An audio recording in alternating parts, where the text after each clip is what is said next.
Only a few phrases in English literature have left the printed page to gain their own immortality. Shakespeare's "to be or not to be" is one. Charles Dickens' "it was the best of times, it was the worst of times" is another. None, perhaps, has captured the world's imagination more completely than "Elementary, my dear Watson, elementary," spoken by the most brilliant and popular private detective of all time.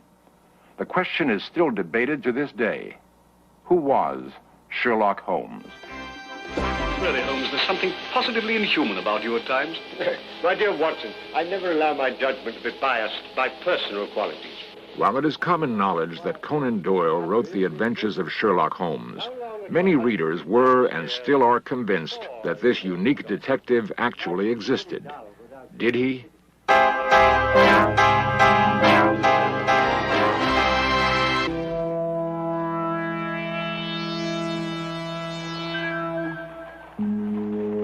An expert on the Sherlock Holmes period, Peter Lovesey. The London of Sherlock Holmes was a sinister place, like these vaults of the Western Dock. It was a place of extreme poverty and squalor, where Jack the Ripper roamed the fog-enshrouded streets of the East End looking for his miserable victims. And the police were quite unable to control the crime. But many people look back on it as a golden age, when Queen Victoria had reigned for as long as anyone could remember, and the upper classes could feel secure, safeguarded by the greatest of all detectives, Mr. Sherlock Holmes of Baker Street.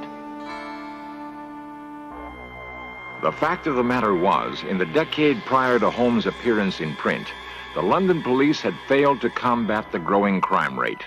Even corruption in the force flourished. There were dynamitings involving the Irish problem, ruthlessly suppressed meetings of the unemployed, and most of all, the notorious Jack the Ripper murders, never solved. Not all police were inefficient or corrupt, of course, but leadership was clearly lacking. The public was not being served.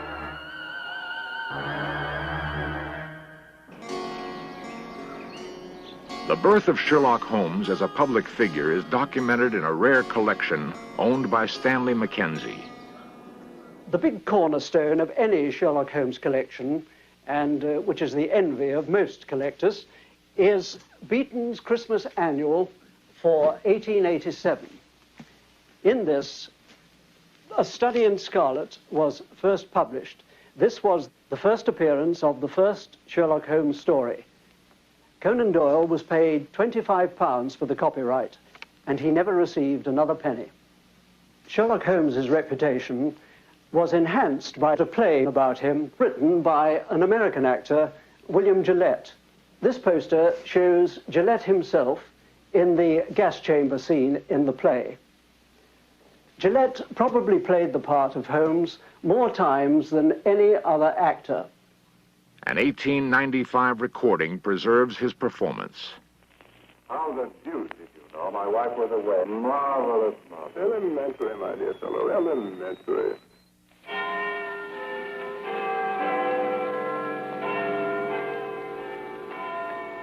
From theater to motion pictures was also an elementary step for the master sleuth. No shot broke that window. How did this modern detective come into being? What was Holmes' creator like? Arthur Conan Doyle was born in Edinburgh in 1859. Raised in one of the gracious Georgian homes in the new town, he enrolled at the age of 17 as a student of medicine at the university. Here he learned the methods of diagnosis, which, applied to the analysis of crime, became the basis of Holmes' famous methods of detection. No one questions that the inspiration for his quick-witted hero came from Doyle's tutor, Dr. Joseph Bell, here recreated for In Search Of. I've always considered Conan Doyle as one of the best students I ever had. He was exceedingly interested in anything concerned with diagnosis, and never tired of trying to discover those little details that one must look for. I remember he was greatly amused one day A man came in, sat down. "Good morning, Pat," I said, for it was impossible not to see that he was an Irishman. "Good morning, Your Honor," replied the patient. "Well, and did you like your walk across the links today as you came in from the south side of the town?" said I. "Yes," replied Pat. Did Your Honor see me?" Well, even Doyle could not see how I came to know that, absurdly simple as it was. On a showery day, such as it had been, the reddish clay at the bare part of the links adheres to the boot. Some tiny part of it is bound to remain. There's no such clay anywhere else round the town for miles. Well, that and one or two similar instances excited Doyle's interest and set him discovering for himself in the same direction, which, of course, was exactly what I wanted with him and all my other scholars. Recognition of... How much of Bell was in Holmes, how much of Doyle himself, no one can say for sure. As a young doctor with few patients, Doyle found plenty of time to write. Years later, he told why he felt compelled to create Holmes. I've had, of course, a scientific training, and I used occasionally to read detective stories. It always annoyed me how in the old-fashioned detective story, the detective always seemed to get at his results either by some sort of lucky chance or a fluke, or else it was quite unexplained how he got there. He got there, but he never gave an explanation. In a number of films from the 30s, Arthur Wontner is Sherlock Holmes and Ian Fleming is Dr. Watson. Deductive reasoning is on full display. Yes, you moved your shaving mirror over to the fireplace. Yes, that's right. My wife has a dressing table where we used to have... How do you know? My dear Watson, you're a man of precise habits and considerable regard for your personal appearance. As I observed that whilst the right-hand side of your face is closely shaved, the further we get to the left, the more careless your shaving appears. Till we come to the angle of the jaw where it is positively slovenly. I deduce, therefore, that you placed your shaving mirror where the light strikes on the right side of the face. The bed must obviously be across the end of the room, therefore the fireplace is the only place left which could produce that result. Amazing, Holmes. Elementary, my dear Watson. Elementary. Yes, with Sir Henry as the victim. I mean that we should see Mr. Holmes do his stuff. His stuff? It's a modern expression, Watson, signifying to display one's talents. That's right. I want Mr. Holmes to tell us what Father's been doing for the last 20 years, just by looking at him. Holmes is always observant, even of friends. I have great faith in my abilities, Miss Baskerville, but I'm afraid there's very little data. I merely observed that since we last met, your father has taken to billiards, and that he's recently played 100 up with Mr. Trevor. So brutally correct, Holmes, but how... Oh, my dear fellow, it's simplicity itself. I observed that both you and Mr. Trevor have traces of blue chalk between the forefinger and thumb of your left hand, which was put there, obviously, to steady the cue. There. I hope that satisfies you, Diana. Where were you married, Mrs. Douglas? In New York. Ah, in America? You know nothing of his life? Holmes is not only observant, he is worldly wise. Nothing at all. That mark on his arm, do you know what that is? No? You never asked him.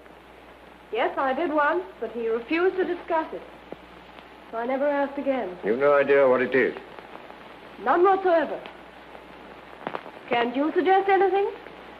Mrs. Douglas, I suggest that you tell me the truth. Mr. Holmes! You know perfectly well what that mark is. You couldn't possibly have lived in America without knowing. All a reckoning with you, Moriarty. In one of the films, our master detective's arch enemy, Professor Moriarty, is about to push Dr. Watson down an 80-foot abandoned elevator shaft. Very good. I will now remove the panel and wish you a swift journey.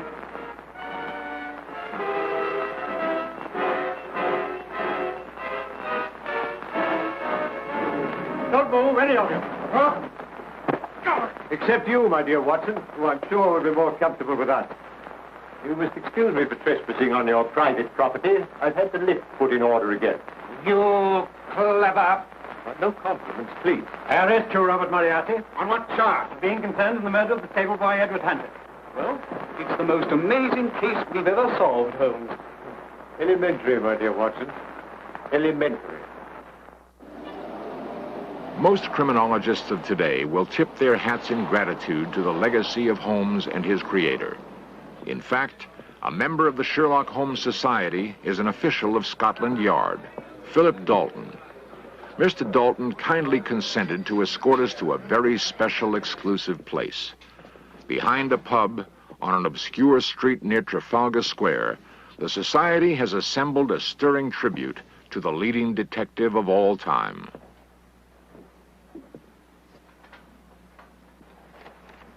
Well, here it is, the sitting room at 221B Baker Street. Left exactly as it was on the instructions of Mycroft Holmes, Sherlock's brother. Nothing to be touched. Nothing has been. It's all here. With Persian slipper. With some tobacco still in it. The poker that Sherlock Holmes nearly straightened. The violin he used to play across his knees. There's the gasogene, there's the Tantalus. Patriotic VR picked out in bullet box. And behind me is the bust of Sherlock Holmes that was the target for Colonel Sebastian Moran's air rifle. And you can still see the bullet hole. This room is, of course, a shrine, and it's visited by pilgrims from all over the world. It's especially a shrine for the Sherlock Holmes Society of London. If, in this room, you were to ask me, was Sherlock Holmes fact or fiction? I'd like to echo the reply given by our president, Lord Gorbu, who, when asked that question, said, yes. The claim that Sherlock Holmes did exist beyond the imagination of Conan Doyle may seem preposterous to many. But as we shall see, there is evidence to support this belief. The first clues to why Holmes may have been more than simply a fictional character may be found in Doyle's life itself. H.R.F. Keating is one of Doyle's leading biographers. But he did other things in many other fields. He was the man who introduced the ski to Switzerland. Before that, it had just been a way of getting about over the snow in Norway. He brought it to Switzerland and started the whole great skiing industry. It was like bringing the pumpkin to America. Then, in the 1914 war, he was the man responsible for the introduction of the modern military steel helmet. He carried out experiments himself with a rifle and proved that protection could be given against the modern bullet. At the same time, he insisted that the troops going over from England to France were equipped with inflatable life jackets, and they went to the British Navy as well. As significant as these accomplishments were, however, and knighthood would be his reward, what is little known is that Doyle was involved in many cases himself. In Search Of recreates one of them. Conan Doyle's secretary, Major Wood, was perhaps the prototype for Dr. Watson. One morning in 1906, he opened a letter which he thought would arouse Doyle's interest. It was from George Idalgi, an Anglo-Indian lawyer who, on weak circumstantial evidence, and possibly because of his ancestry, had been sentenced to 7 years in prison, charged with slashing and maiming horses with a razor. After serving 3 of these 7 years, he was inexplicably released, but without a pardon. Now he wrote to Doyle, asking to clear his name. Morning, Alfred. Arthur, there's a letter here I think you ought to see. It's from a Mr. Idalgi, who, it appears, has been the butt of a gross miscarriage of justice. Idalgi. Wasn't there an article in the Umpire last month? Yes, there was. He sent it with his letter. It's amongst those. Ah, yes, I remember. Extraordinary case. I'll have another look at it. As I read, the unmistakable accent of truth forced itself upon my attention, and I realized that I was in the presence of an appalling tragedy, and that I was called upon to do what I could to set it right.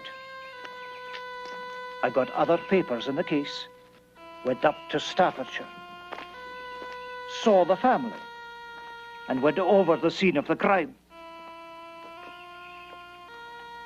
Between Edalge's house and the place where the final mutilation was committed lay the full breadth of the London and North Western Railway, an expanse of rails, wires, and other obstacles, with hedges to be forced on either side, so that I, a strong and active man, in broad daylight, found it a hard matter to pass. Not until I had examined every fact thoroughly from every angle did I arrange to question Edalge. The meeting took place at my hotel. I had been delayed, and he was passing the time by reading the paper. I recognized my man by his dark face, so I stood and observed him. Mr. Edalge, I presume. Mr. Arthur. Do you suffer from astigmatic myopia? This is indeed an honor. Look, don't you wear glasses? Never have, Sir Arthur. They can't fit me glasses that are any use. I have been to 2 ophthalmic surgeons, and both... The idea of such a man scouring the fields at night and assaulting animals while avoiding the watchful police was ludicrous to anyone who can imagine what the world looks like to eyes with myopia of 8 diopters. So bad was his defense in his trial that no mention, as far as I could ascertain, was ever made of the fact that the man was practically blind. Finally, Doyle wrote a series of articles in the Daily Telegraph. They provoked a public outcry, and Doyle was invited to a meeting with the Home Secretary. Not satisfied with simply clearing Edalge's name, Doyle now set out to discover the identity of the real slasher. Before long, he began receiving threatening letters with a seaport postmark, providing him with the clues he needed. Clearly, the letters were written by a disturbed, perhaps pathological man who also despised foreigners. Doyle then traced Edalge's history from the time of the crimes backwards, all the way to Edalge's grammar school. Had there been a fellow student with a vicious nature, a hatred against foreigners, and a grudge against Edalge himself, and who subsequently went to sea? There had. Doyle discovered his present whereabouts and learned he had quit the sea at the time the slashings began. He had been trained in a slaughterhouse, and he showed signs of periodic insanity. Doyle even got hold of a long horse lancet with which the slashings had undoubtedly been committed. The Law Society readmitted Edalge to the role of solicitors. Although the Home Office granted Edalge his pardon, they wouldn't agree to any compensation. However, the case in due course paved the way for establishing a court of criminal appeal. And this was only one of the good many real-life cases in which Doyle achieved success. Sherlock Holmes and his creator were inseparably linked. In his autobiography, Doyle admitted, "A man cannot spin a character out of his own inner consciousness and make it really lifelike unless he has some of that character within him."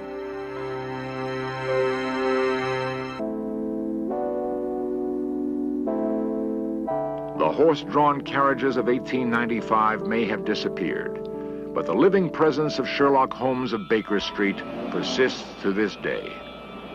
Nearly 100 years after A Study in Scarlet, letters still come into that address at 221B Baker Street, now the offices of an insurance company who reply on Sherlock Holmes' behalf. And this one's from San Diego, California. It's addressed to Mr. Sherlock Holmes or Dr. John Watson, MD. For those who believe Sherlock Holmes was only a figment of a writer's imagination, In Search of humbly submits its deduction that he did, in a very real way, exist.